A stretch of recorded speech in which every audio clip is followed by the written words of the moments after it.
EgCl का white बताया था, EgBr का मैंने पेल येलो बताया था और EgI का मैंने डार्क येलो बताया था। ठीक है, अब उसके बाद ये बेंजीन की रिएक्शन है SnX2 plus ACl3 FeX3 Fe heat के साथ, तो ये आपका यहाँ पर हेलोजन लग जाएगा। NaNO2 प्लस HCl और HNO2 इन सीटू मतलब तुरंत बनाया हुआ 0 से 5 डिग्री सेल्सियस में यहाँ पर आपका ये बन जाएगा।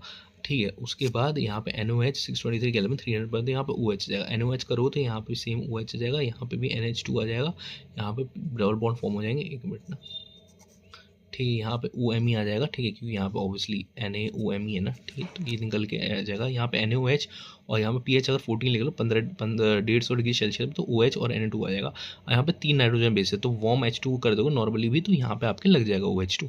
अब यहाँ पे NOH और pH का सिर्फ 10 डिग्री सेल्सियस है और 100 है। ठीक है, तो यहाँ पे 2 ही लगे, तो इसलिए यहाँ पे कर दो। जितने ज़्यादा नाइट्रोजन होंगे उतने ज़्यादा आप देख लो हीट का कम यूज़ हो रहा है। ठीक है, और मतलब एक तरह से इसको याद रखते हैं। फिटिंग रिएक्शन नॉर्मल से पता है आपको, बेंजीन के दोनों जुड़ जाएंगे। ठीक है, वुड्स फिटिंग रिएक्शन यहाँ पे एल्केन और बेंजीन जुड़ जाएंगे। उल्मन रिएक्शन में कॉपर हीट लगता है और दोनों जुड़ जाएंगे। ठीक है, RMGX में HOR HOH और HOPH HOCC double bond OR HOC double bond OR HOCN। देखो ये जितने भी है ना, सब में घूम फिर कुछ नहीं करना, बस हमको यहाँ से हाइड्रोजन रिमूव कर देना है। ठीक है, हाइड्रोजन रिमूव कर देना और हाइड्रोजन यहाँ पे लगा देना है RH के साथ, और बाकी MgXOH तो है ही। ठीक है, ऑल फंक्शन ग्रुप में सिर्फ एक है मोल लगेगा, आपको RMGX कितना यूज़ करना पड़ेगा। ठीक है, R double bond CO leaving group लगेगा तो 2 होगा, यहाँ पे दोनों लिविंग है 3 होगा, तो NH2 पे एक लिविंग ग्रुप है तो ये 2 होगा। ठीक है, सिंपल सा बात है।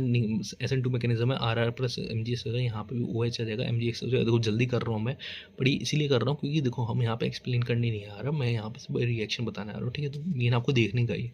ठीक है, फिर यहाँ पे H होगा, यहाँ पे R लग जाएगा, ऑब्वियसली यहाँ पे भी R लग गया था।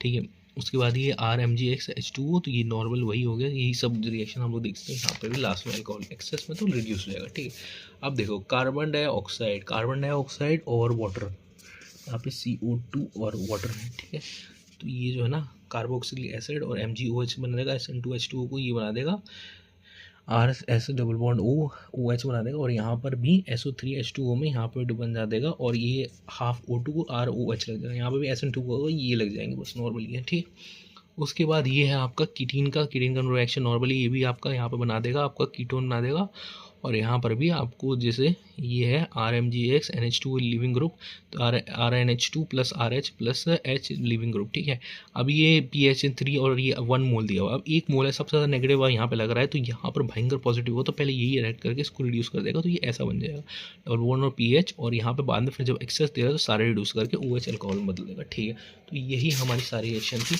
ठीक है, इनको स्क्रीनशॉट ले लेना और पढ़ लेना। ठीक है, चलो बाय।